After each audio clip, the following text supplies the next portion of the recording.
the madness of last week's episode. Welcome back to the usual programming.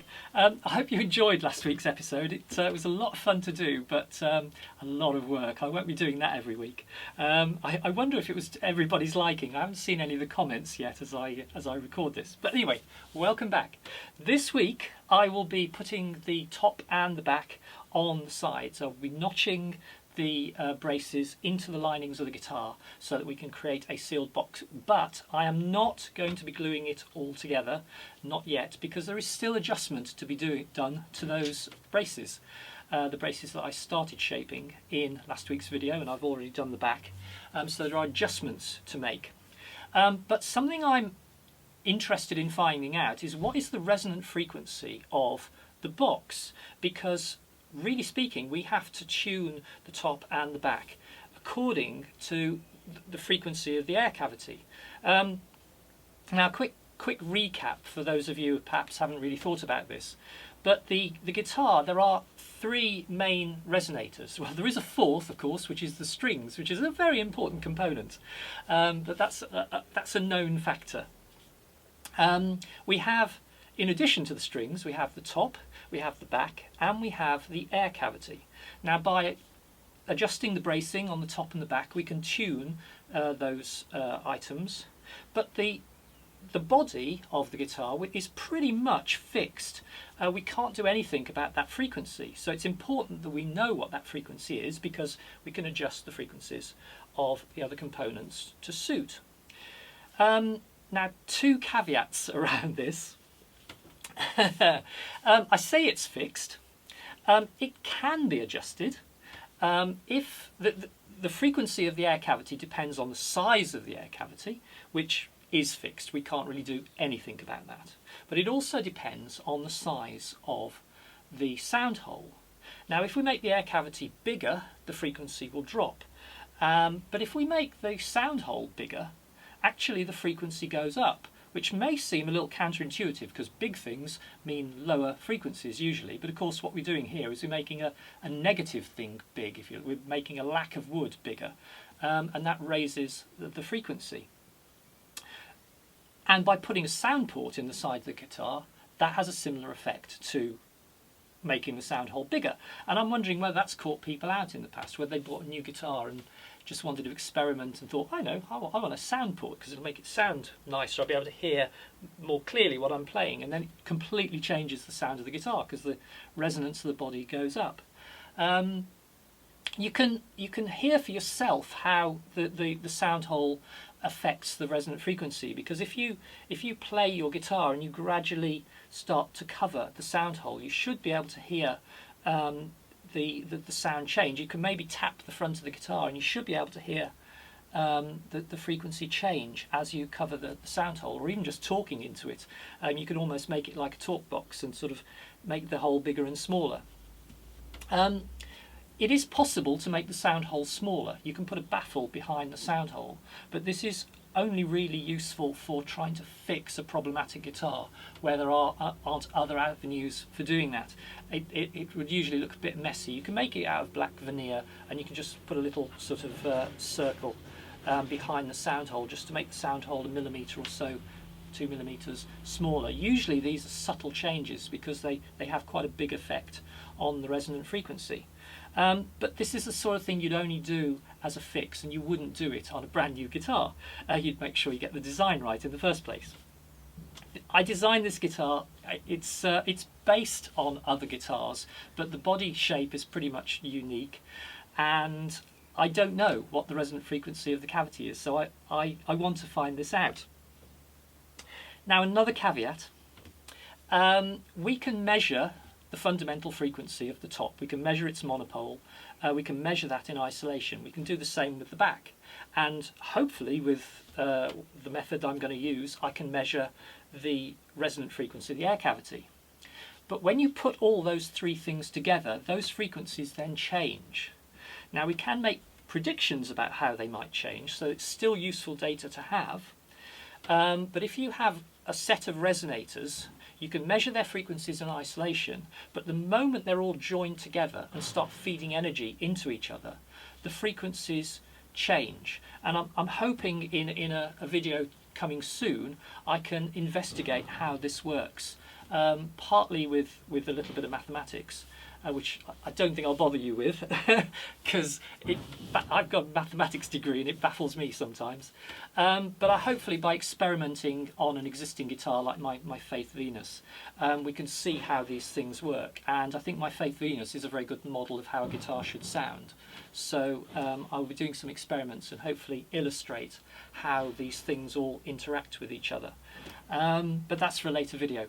For now, let's get the braces notched into the side and then worry about the frequency and how we're going to measure it. I don't know yet, but hey, let's get on with it.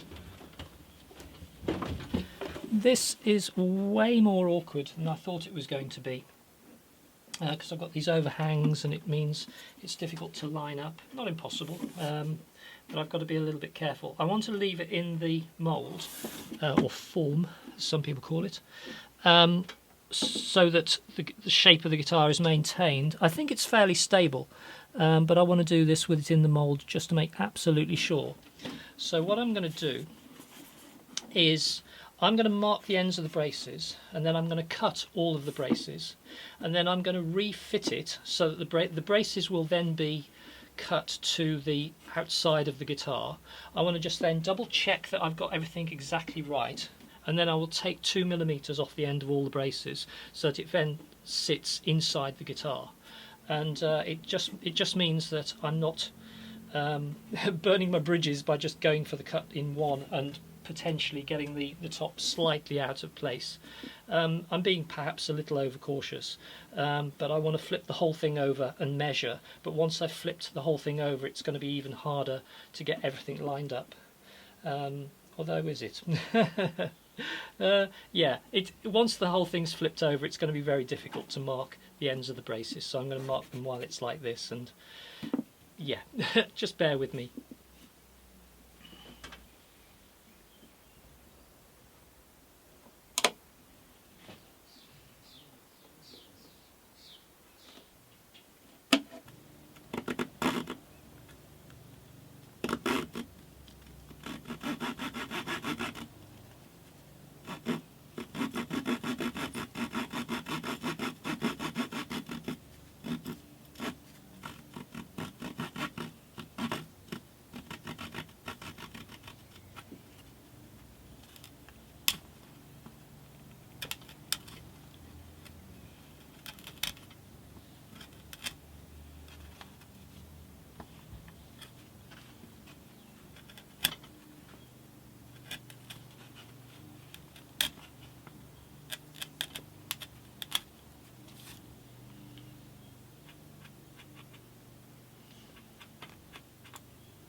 That is now centred according to braces, and all seems good. That may have seemed a slightly extra step, but I've now got far more confidence in where the ends of the braces are, and I can mark inside and then cut accordingly. Remember, I'm trying to cut to the edge of the side and not to the edge of the linings.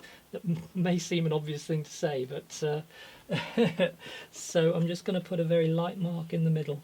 I do not want to cut to that mark. I want to be cutting 2mm inside the end of the braces. So I'm just going to put a little notch in the linings, and then do the same with the right-handed knife.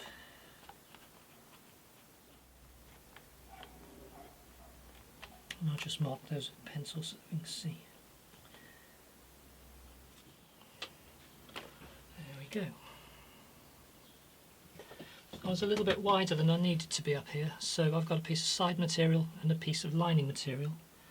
I'm just going to line that up, and yeah, I'm about 1/2 millimetre over, so we'll go according to the lining material, and we'll put a mark there.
Let's see what we're like for fit.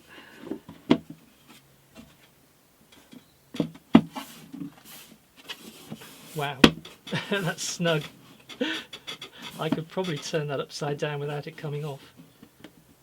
It looks like I've got some adjustment to do just here to the brace, but everywhere else is looking remarkably good.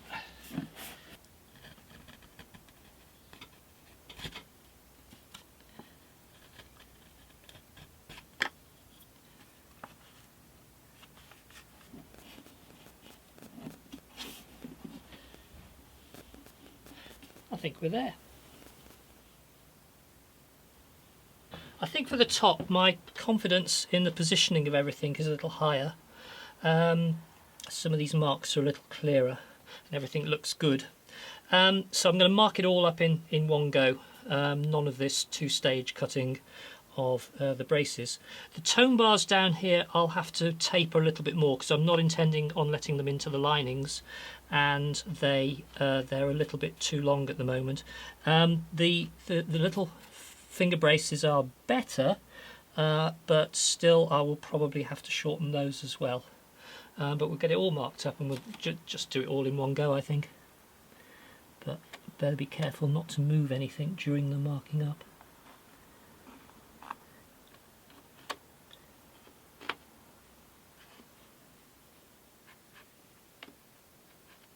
Yeah, this is where I'm in danger of shifting things, so I have to be a little bit careful.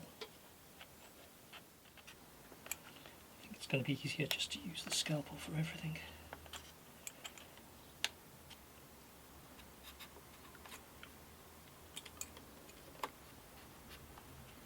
I'll just add some pencil to make sure I know exactly where the marks are.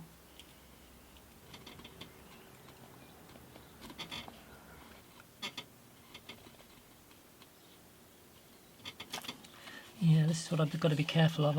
Despite the fact I've got a safe edge chisel, I've just nicked a little bit of the top where the edge would be. That won't be visible inside the guitar. Well, it's the top, it won't be visible anyway. But I do want to be careful not to nick the surface.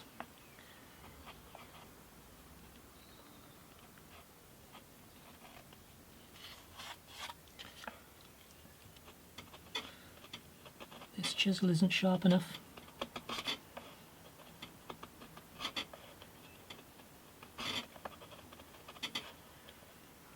Yeah, don't persevere with a blunt chisel like I am.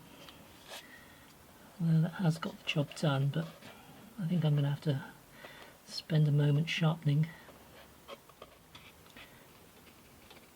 Yeah, it's amazing the difference a properly sharpened chisel makes.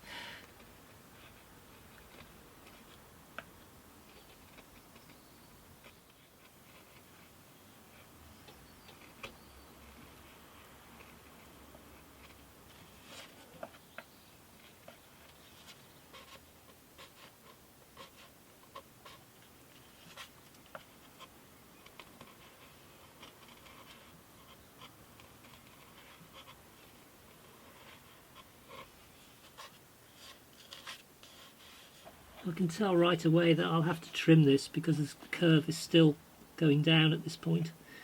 But I'll get it cut to length first.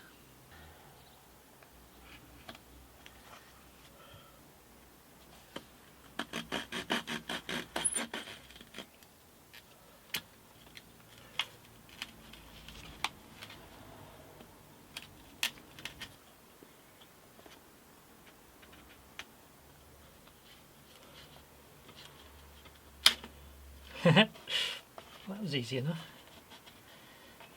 Perhaps I should have put more glue on there. No, there is glue.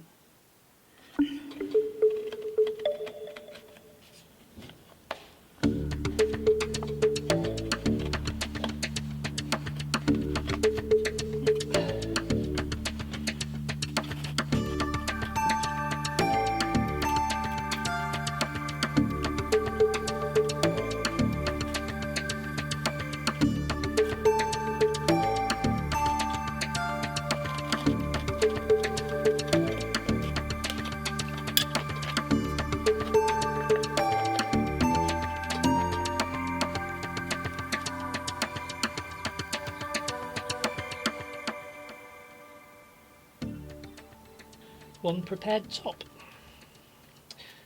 Now let's notch the sides.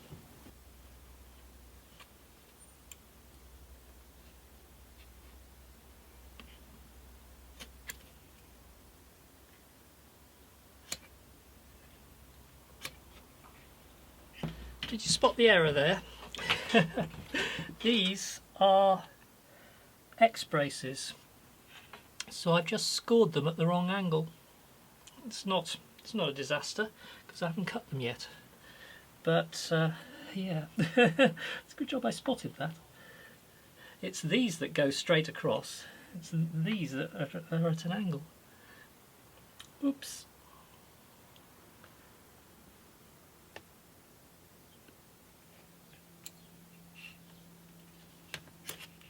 That's better. The fit wasn't very good that way, of course. The fit is much better that way.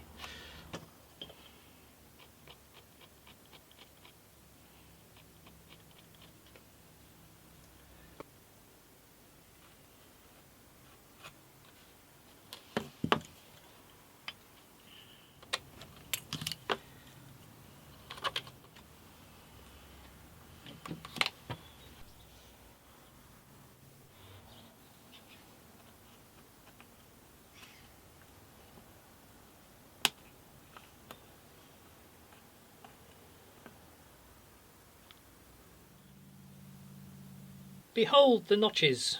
Buenos notches. It's a very snug fit. Apart from the fact that this part isn't supported, I can actually pick it up. Just drops a little bit away from the X braces down here when I do that, but the upper braces are not going to come out. Let's flip it over and just have a look around the edge. Let's see what sort of fit we have. I'd say that's a perfect fit, although we already knew that from looking inside. Oh, some fibres coming away there. Of course, all of this will be binding.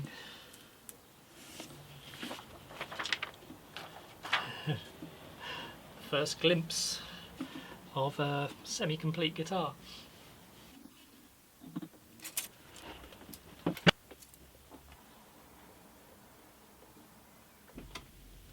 Here's the setup. I've got my amp. I've had to use this because I'd hoped to just sort of place the phone near the sound hole, but of course the phone doesn't have a frequency response that goes down low enough. I've got my signal generator on my phone, which I'm guessing you can hardly see, but there it is. And I've got a sound pressure meter, sound level meter. Now the problem is that as the frequency goes up, the louder this registers the sound. Let me see if I can just demonstrate that.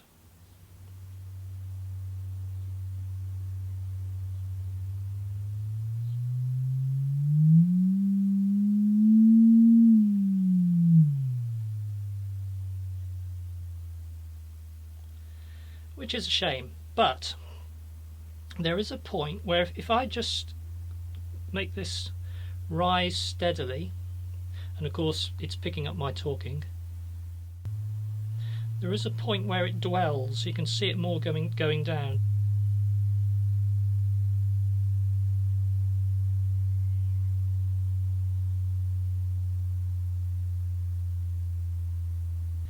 And I can hear that. It's around 95 Hertz. So I think that means that the sound cavity resonates at 95 Hertz. But I will just do more tests to double check that. I'll see if I can make a little plot and just get the median value. I've run the numbers and it looks like the resonant frequency of the cavity is 95.5 Hertz. I'll put a little graph up showing you the working out. And that's it. We'll see you in the next video. Bye.